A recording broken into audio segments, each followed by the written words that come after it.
Hello everyone and welcome to today's video. Today we have some big 2026 Senate news out of the state of New Hampshire, which is that Democratic Congressman Chris Pappas has announced he will be running for the U.S. Senate in 2026 to replace the seat being held currently by Senator Jeanne Shaheen. In Manchester, New Hampshire on Thursday, Representative Chris Pappas has announced he's running for the U.S. Senate from WMUR political director Adam Sexton, who first reported it on Thursday. The four-term congressman is announcing his campaign in Thursday morning with the video on social media highlighting his Manchester roots, business background, and record on Capitol Hill. Pappas said, "I think people, regardless of their politics, have a sense that the system is not working and that there are special interests and big corporations that have outsized influence in our political system." The video shows scenes from the congressman's recent 10-county tour and includes Pappas invoking Doge and leader Elon Musk, who increasingly appears to be a target for Democrats looking to channel the frustrations of their political base. Quote, "I do get angry because when you're talking about public service, you should be focused on how you can help people and how you can make people's lives better." Pappas's name was among the first to emerge as a possible candidate to replace Jeanne Shaheen, and after she announced she would not run in 2026. While he is viewed as a top contender for Democrats desperate to hold the seat in the midterm elections, first-term Congresswoman Maggie Goodlander, who built a strong national support base in her successful campaign last year, has also said she is considering a run. On the Republican side, potential candidates include former Governor Chris Sununu and former Ambassador to New Zealand Scott Brown, both of whom have said they are weighing runs. Republicans are already taking aim politically at Pappas, who's been the top opposition target of the NRSC prior to today's announcement. Pappas supports biological males competing in women's sports, wants to ban gas-powered vehicles, voted to raise taxes on hardworking Grand Staters, NRSC Regional Press Secretary Nick Pagula said in a statement.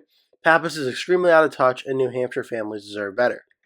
Pappas is the first major candidate to enter the race. Last weekend, he made headlines for drawing a massive overflow crowd to a town hall event in Exeter. His Senate campaign is just the latest step in his political career that began in the New Hampshire House, where he served 2 terms from 2002 to 2006 and 3 terms on the New Hampshire Executive Council from 2013 to 2019. His lone electoral defeat came in a race for Hillsborough County Treasurer in 2010. When Pappas won the 1st Congressional District seat in 2018 at 38 years old, taking over for Representative Carol Shea Porter, Shaheen poked fun at the age and gender gap opening up within the congressional delegation by referring to the group as the Mamas and the Pappas. Now Pappas is attempting to move up in a year that will see another reconfiguration of the delegation, one that can be quite extensive, depending on who runs and who wins. So this is the news out of New Hampshire that Chris Pappas is running. So what does this all mean? Well, for starters, we're going to talk about the 2026 Senate race, and then I'm also going to briefly touch on the 2026 House race to replace Pappas' seat. As for the 2026 Senate race, right now I see this as the Democrats getting Chris Pappas to run for this race. This is the Democrats' best candidate and best chance at holding the seat in 2026, in my opinion. And no disrespect to Representative Maggie Goodlander, but we've seen a track record of Pappas' success in the state of New Hampshire. Goodlander's had one election where she did win, so she is 1 for 1. But Pappas was first elected in 2018, and he has won re-election every single time, and he's done so pretty much by a likely Democratic margin in every single time. In 2024, Chris Pappas won New Hampshire's 1st district, which, before I even show this, I am going to just briefly also show you. I'm going to scroll up to New Hampshire and show you the Cook PVI map for the 1st Congressional District. As of the last time the Cook PVI did its map, this district is rated as even, meaning it's essentially even split between Democrats and Republicans in this race, so the district could not really get more of a toss-up than it already is.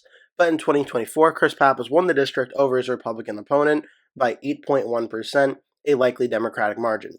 In 2022, Chris Pappas won it over his Republican opponent again, who was also President Trump's now press secretary, Caroline Leavitt. Pappas won it by 8.1%. So that's 2 elections in a row he's won it in the likely Democratic margin by 8.1%. In 2020, this is when Joe Biden won the state of New Hampshire by about 7 points overall statewide. Pappas won the district by 5.1% over his Republican opponent, Matt Mowers, 51.34% to 46.23%. This, again, was a very close but likely Democratic win. In 2018, the first time Pappas was elected, he won the race by 8.6% over his Republican opponent Eddie Edwards. So the 2020 election with Mowers was the only time that Pappas came close to getting under 5% margin of victory. Every other time he won it by about 8 points or so. So Pappas has a track record of winning or as a likely Democratic margin of victory in the 1st Congressional District in New Hampshire. So just that track record alone is very, very strong for the Democrats and gives the Democrats their best candidate for 2026 based on the recent election history. As for Goodlander, she did just win in 2024 her first election by 6 points over Republican Lily Tang Williams. And the only negative I can really say about that was it was Goodlander's first election, and in the prior elections, Representative Annie Custer won by 11.7%. 2020, she won by 10.2%, so she won by about 4 points more than Goodlander did. It was also Goodlander's first election when Republicans had a very good night in New Hampshire, despite the fact that they lost the state. President Trump did much better than he did in 2020. So maybe it was a little bit of a Republican resurgence. If Goodlander runs again in 26 for this district, maybe the margin of victory would be higher. We'll have to wait and see how that all unfolds.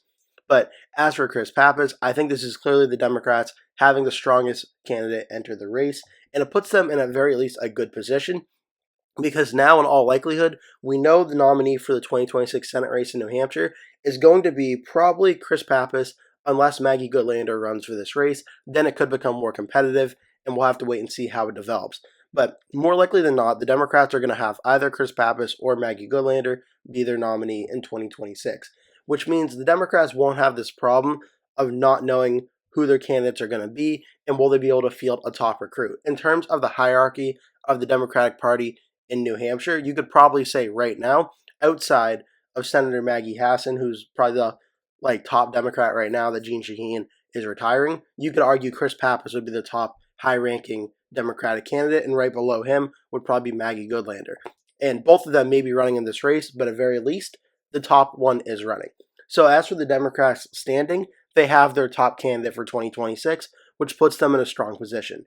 Now all eyes are on the Republican primary, where the article I was reading didn't mention it, but the video that they talked about in the article did, that Scott Brown and Chris Sununu, both of which could potentially be running for Senate in 2026, have not really given much of an inclination or indication that they're going to be announcing anytime soon. It still could be months from now before they do. So will the Republicans have a top candidate in Chris Sununu or Scott Brown? We're going to have to wait and see. I think it's pretty clear based on the polling and election history of the two that Chris Sununu would be the stronger candidate in the state of New Hampshire to try and win this seat. And I think Sununu gives the Republicans a better shot at winning. But if Sununu decides not to run, then could Scott Brown still make this race against Chris Pappas competitive? Yes, but I think it's less likely that it goes Republican with Scott Brown than if it does with Chris Sununu. But at very least, the Republicans still have the options to get the top candidates as well. What it does say, though, for sure, is the Democrats will 100% for sure have a top Democratic candidate. Republicans, we're still waiting to see who runs and who announces. But both sides look like they're lining up to have their top candidates. As for some other potential candidates, well, I think this kind of opens the door for the 2026 Senate race in New Hampshire. And I wanted to mention really first, when Pappas first ran in 2018, in the Democratic primary, he had a lot of people that he beat in the Democratic primary that ran for this race. This was the first time this race was open after the Democratic incumbent Carol Shea Porter retired. And there was 1, 2, 3, 4, 5, 6, 7, 8, 9, 10, 11 candidates running in this Democratic primary. And I'm mentioning this because I think in 2026 we're probably going to see something similar, as there's not an obvious candidate next up to replace Chris Pappas. One name that's being mentioned is Stephanie Shaheen, who, you may know that name, is the daughter of the U.S. Senator Jeanne Shaheen. Maybe she wants to follow in her mother's footsteps and run for Congress, and then maybe down the line someday run for Senate. That could potentially be an option for the Democrats. Maura Sullivan, who is the candidate for this district in 2018, former assistant to the Secretary of Defense of Public Affairs in 2015, she's someone that could potentially run again for this seat. Don't forget, in 2018, she did finish second behind Pappas in that Democratic primary. Maybe she makes a run for that seat as well. You could also go down the list to some Democratic candidates of the past, like Joyce Craig, who just ran for governor against Kelly Ayotte, maybe Cindy Warmington, who also ran for governor, Kevin Kavanaugh, who ran for mayor of Manchester. There's a lot of potential Democratic options of people who could run, but we're going to have to wait and see how that develops as well. But the Democrats don't have the highest profile bench to run for Pappas' seat, but there is no shortage of candidates that could run. On the Republican side, two candidates that ran last time have already expressed interest in Chris Bright and Russell Prescott. Other candidates who ran last time are listed as potential candidates Joseph Lavasser and Holly Novoletsky, both of which could run. Caroline Leavitt, President Trump's press secretary, has already ruled out running for this race. Some other candidates that I think could potentially run, I would be keeping an eye, honestly, on another potential candidate that the article mentioned for 2026, Matt Mowers. He ran again in 2022, but lost the primary to Caroline Leavitt. He had the best chance at beating Chris Pappas in 2020 at 5.1%. If you look at the numbers, he came the closest to defeating Pappas. Maybe Pappas without the race makes it seem a little bit more attainable and winnable, so maybe he makes another run for the race. I don't know if he will, but I think that certainly could be a potential option. So that's where things stand on that front. As for how this Senate race is looking for 2026 right now, New Hampshire is one of the 5 Senate races I'm listing right now as toss-up or battleground. And right now, Republicans start out with 51, Democrats 44. There's a few different scenarios that I think things currently stand right now. Based on all the polling data, because I think the polling data and how President Trump is being viewed is going to be a very big factor here. Let's just say, hypothetically, that President Trump's approval ratings are the same now as they are in 2026. I'm not saying that will happen, but just a scenario of that. Right now, I think President Trump, based on how he did in New Hampshire compared to other states, he's probably about 3 to 4% lower than what the national average is, based on how the state voted for Kamala Harris over him in the presidential election. This would put Trump's approval rating into the state of New Hampshire somewhere around 45% to 46% or so.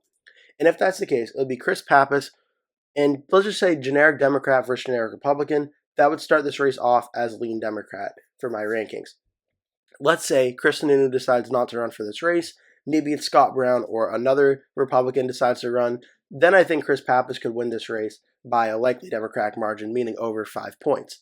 If it's Chris Sununu versus Chris Pappas, it's really going to come down to how the country is doing, because at that point, I'm kind of on the side that I think Chris Sununu would very narrowly defeat Chris Pappas, maybe under 1 point, maybe even over 1 point, but I think Pappas versus Sununu presents the Republicans the best chance at winning this race. But unless it's Pappas versus Sununu, I think right now Pappas starts out as the favorite, and depending on who the Republican candidate is whether it's a lean Democratic win or a likely Democratic win, or if it's not Sununu or Scott Brown, maybe even a safe Democratic win, depending on who the Republicans put up. So the candidates in this race are really going to matter. We haven't really seen a competitive New Hampshire Senate race of this magnitude since 2016, so it'll be very interesting to see how this goes. But for right now, I would start this race off as probably on the border between likely Democrat and lean Democrat, depending on which Republican ends up being the nominee for 2026.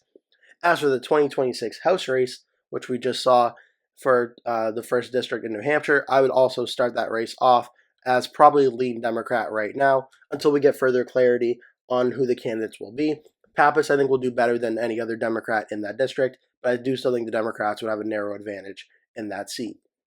I hope you enjoyed this video. If you did, make sure to give it a like. Please leave a comment below telling me your thoughts about Chris Pappas running for Senate in New Hampshire. Do you think he'll win? Do you think he'll face a Democratic primary challenger? Do you think Chris Sununu would beat him or Scott Brown would beat him? I'm very interested to hear what your thoughts are about all that. And remember to hit subscribe, as I post at least one new video every single day that you're not going to want to miss. That'll do it for today's video. Thank you so much for watching. Hope to see you in the next video.